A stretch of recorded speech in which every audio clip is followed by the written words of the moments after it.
o'zbek to'y qilmasin ekanda. Ya'ni nima yetishmayapti, nima kamchilik, nima olish kerak yana? Sarpaga sanduq qolib ketibdi-ku. Xo'p, shu narsa shartmi endi? Busiz to'y o'tmaydimi? Ha, shart, voy. Men qudalarim yonida uyalib qolishim kerak emas. Bo'pti, xo'p. Keyin sizlarni tavsiya qilishgan edi, ham assortimenti katta, ham narxlari ham arzon deyishgan edi. Juda to'g'ri aytishibdi ukajonim. Bizda juda ham katta assortimentlar ko'p, naborlarimiz bor.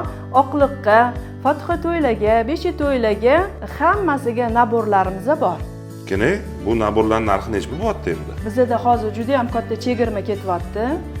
600 mingdan 3 milliongacha naborlarimiz bor. Undan tashqari bizda mijozlarimizning taklifi istaklariga binoan biz moliya xizmatlarini ham yo'lga qo'ydik. Endi kenaga bizning xotin sal jahlroqda, hech kim ko'rmagan, hech kim olib bormagan yangi modellaringiz bormi? Bor shunaqa nozik klientlarimiz uchun naborlarimiz bor. Fotiha to'yi uchun naborlarimiz, beshik to'yi uchun naborlarimiz o'yinchoqlari bilan chiroyli qilib bezatilgan. Kakras oqlu naborimiz tayyor, qizlarimiz bezatishdi.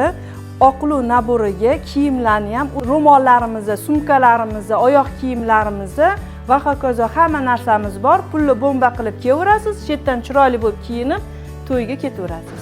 Bo'ldi, xotin Telegramingga lokatsiyasini tashab qo'ydi. Mana sanduq naborlari ham bor ekan, kiyim-kechaklar ham bor ekan. Mana shu yoqqa o'zing kelib bemalol kiyinib ketaverasan.